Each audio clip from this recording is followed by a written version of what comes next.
Hell yeah. Alright. About a year ago I did a Let's Play of the first game, so... I've really finished the, bonus content for that, but... I don't know if I'm even gonna do that, honestly, because... Really, most of it's kind of boring, but... Whatever, time to start on the second one! This is Sonic Adventure 2! God, this game means a lot to me. Like, a lot. File select. I had two prior failed recordings of this that failed for one way or the other, so this Let's Play is probably gonna be cursed, but whatever. I'm still really excited to get this going. That should tell you how much I love this game. I'm aware it's a bit jank. I still love it. But yeah, let's just get right in. Story select. So, something different from this game as opposed to Adventure 1. You'll notice we have 2 different stories to choose from, as opposed to the 6, each for one character, of Adventure 1.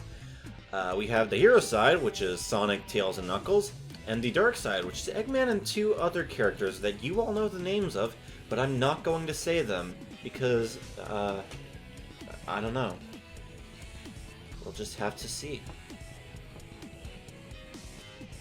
But yeah, this was actually kind of novel at the time, at least if you were a kid who only played dumb baby games. It's like, wow, I can be the bad guys. Ooh. But we're gonna play as the hero side first, just because, you know, it makes the most sense. It kind of feels like you're meant to do that first. Sigma Alpha 2 heading due south over the city. We're en route. By the way, this is I really like how this game starts, especially. I like a lot about this game, but especially this opening sequence. This succession of intriguing intro scene, weird, janky Dreamcast-ish bullshit,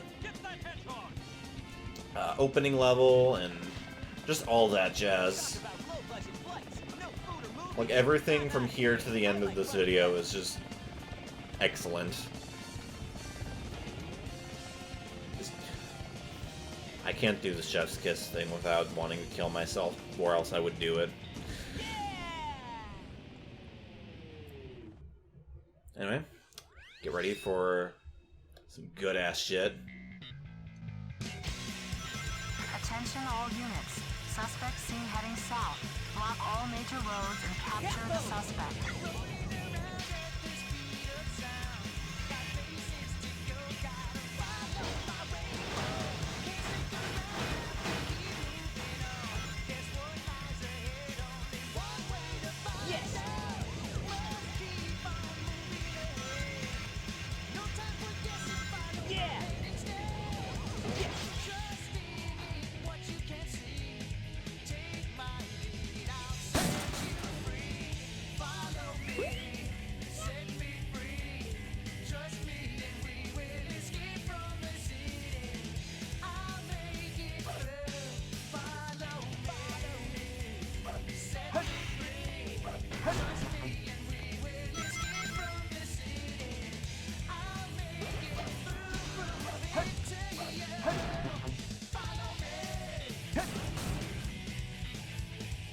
Yeah, I love City Escape, and the song playing in the background, Escape from City, just everything about this level is so good.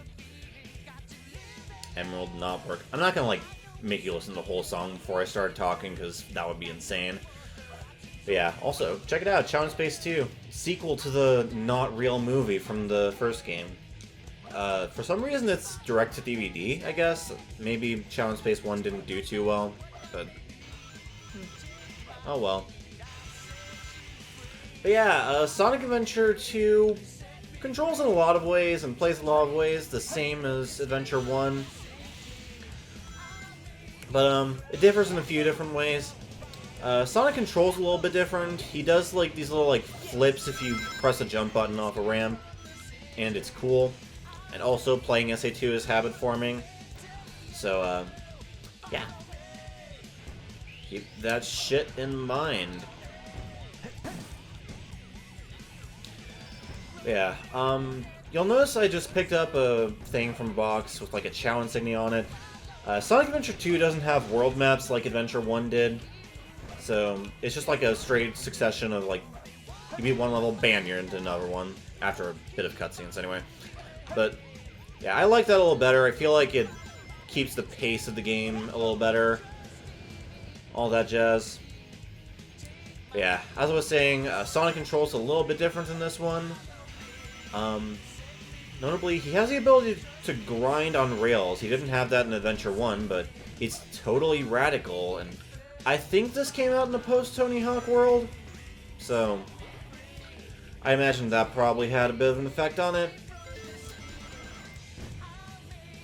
And, also, last big change, also, draw distance is a bit weird here. Yeah, another big difference. Sonic does not do the little, like, infinite roll when you tap the spin dash button while moving. Instead, he does this little somersault attack, which keeps his momentum, sort of. But, yeah. Feels a little bit nicer as far as, like, if you just need an attack real quick. All that jazz. Also, Sonic Adventure 2 now has a sort of combo scoring system. It's not like, you know, bounce off a bunch of enemies, you get a higher score necessarily. It's just do as much cool shit as you can at any point in the game, or like in quick succession, or... That was bullshit. I'm not settling for that. Like, do as much cool shit as you can, and get better score. About that simple, honestly. I want to see if I can get that. Can I? No, maybe I would have if I had, like, timed things better. I don't know. But yeah, and the main reason for that combo system being there is, well, you'll see when we finish this level, but this game has a ranking system now. SA1 kind of had it, but it was really just, like, after you beat the level, you can do some more missions, like, in the level select or whatever, and get a better rank for that mission by doing that specifically. In this one, it's based specifically on how skillfully you went through the level. Like how much score you racked up during all that, how quickly you got through it, just all kinds of shit. Also, this is cool as hell. Kind of hard to steer it all here, but if you just want to get through it, it's fine. It's cool. You can really just like hold down and be safe. And hey, there's Big the Cat. Big cameos are kind of a thing in this game. They were all over the place in the Dreamcast version, and then they removed it for some reason in the GameCube version, and now we're playing it on the PC via the port of the Xbox Live Arcade version of the GameCube version of the Dreamcast version. And my head hurts. Emerald not work. And, yeah, basically, video games.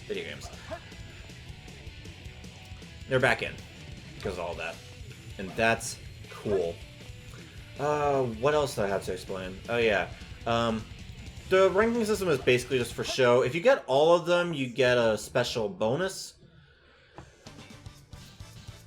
I think the bonus is just an emblem, but getting all the emblems unlocks a special bonus level that's not actually very fun to play, but it's cool to experience, I guess.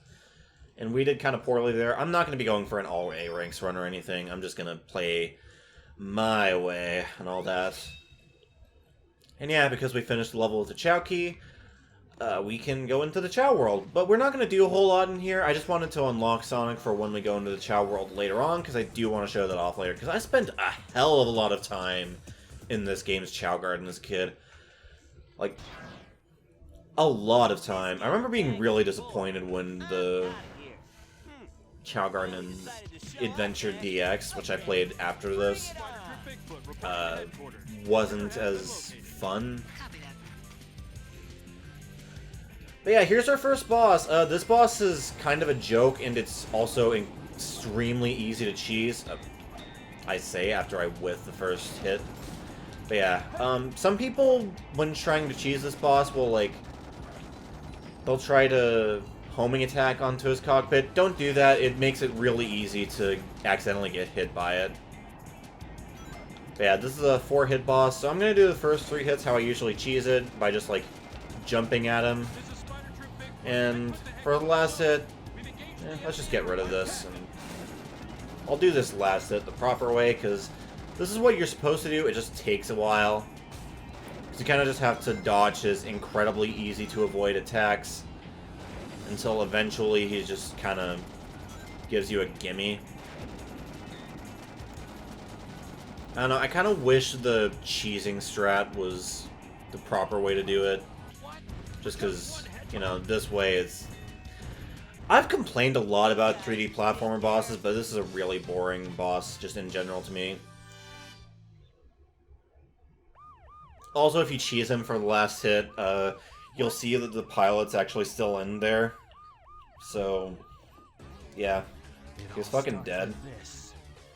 A jewel containing the ultimate power. Oh yeah, and here's this guy.